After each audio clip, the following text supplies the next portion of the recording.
What does Rosenblatt see here, and do you agree? Well, I can't speak to their call. I can tell you what we've got to say. And, we've been cautious on it for a bit of a while, and it's really driven by the iPhone cycle. That, last year's cycle wasn't very compelling. This year's cycle, as we expect, it's not going to be very different. So, kind of more of the same this year. What we're hoping for as you go into 2020 is that perhaps 5G starts to be a catalyst for the shares, but you've got to get through the cycle first. What happened to the last half year we've spent talking about how services and wearables will make up for whatever weakness there may be in the classic cycle? Yeah, and that hasn't been our call. That and the problem that with the services bull thesis is that it's just too small as a percentage of the total. So services, as one of the examples, you would have to add for the video service about the equivalent of 10 Netflix to offset the decline in revenue from iPhone over the last year. So it just gives you a sense of larger numbers because iPhone is so large. That puts a little context around it. Mike, Apple's trading lower today, but so are the other FANG names as well. Is this, again, one of those scenarios where we need to be talking more about the impact that FANG has on the broader market? To some degree, yeah, Morgan. Obviously, the more the story about the market is, let's just buy big companies with stable cash flows and long-term growth profiles because bond yields are low. In other words, if it's just about that kind of quality and defensive trade, a stock like Apple will do fine. And that's been the story of the recovery. The more it's about what are the earnings catalysts, exactly what's the pace of growth from the next few quarters, and it becomes a little bit more like, well, I'm not sure we can get past these valuations right now. And I do think both for Apple, just to a lesser degree, the rest of FANG and the overall market, sentiment is kind of cautious right now. You only have half of Apple analysts recommending it at the moment, which is pretty low for that stock. Chris, I didn't see any mention of financial services or fintech, right? And you see a lot of the big tech companies going to this Apple with the Apple Goldman card.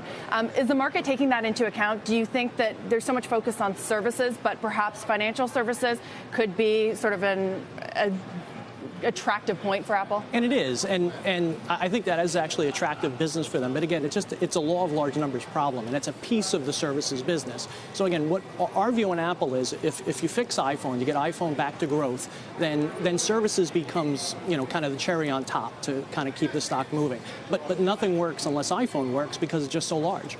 So what needs to happen in 5G, and what additional features could you build onto a phone through 5G that would, reignite the enthusiasm? And it's a good question because, one of the questions generally is, why 5G? Why am I going to want a 5G phone? First, I think they're going to market it, very strongly because the whole industry kind of needs a catalyst right now. So I think that's going to be part of it. Part of it's going to be just coverage, just being able to get bandwidth in a sports stadium somewhere like that you're going to want one.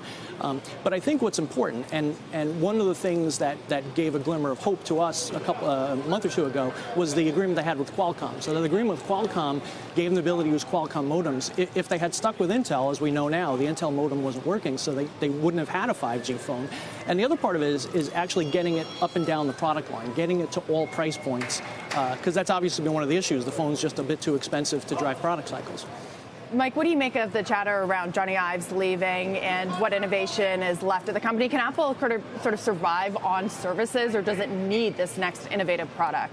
I think the conversation's gone back and forth between, is his leaving a symptom of the stage that Apple is at right now? Is that, in other words, the cutting edge design, the product-centric focus is not really where the company is? Or was it just they weren't utilizing him correctly and he's off to other things? So I think, obviously, Apple can survive it. The question is, can the market pay up for that services business when it isn't really purely a distinct edge that Apple has, except for the fact that it can kind of harvest from this ecosystem, the same kinds of things that other people are getting from theirs. It just happens to have a bigger one.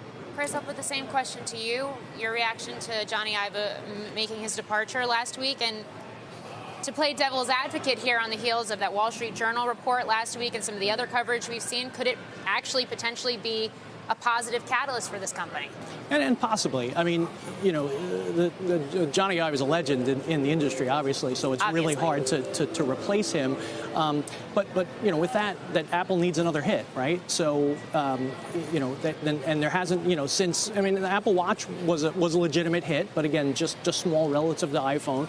But they really need a home run with this next iPhone. And I'm sure whatever's been planned for 2020, Johnny Ive has certainly been involved in that. So So, they certainly need that, but whatever the new team is working on now is probably 21, 22. The argument against the idea that he just wasn't cutting it anymore, the product design wasn't cutting it, is who else is? Like, who has outflanked Apple in terms of pure design? I mean, Samsung had this foldable phone that went away because it was a bust. So to me, it's like maybe that's where the technology is right now, that they're at a point where it's as good as it's going to be for a little while. You could argue maybe that some of the Chinese firms, though, are thinking about that next innovation. So while there may not be any sort of direct American company competitor, what do you think about what's going on in China now? Right. Well, that was going to be the answer to your question. My answer to your question would be Huawei has actually arguably been, the most effective handset vendor over the last year or so.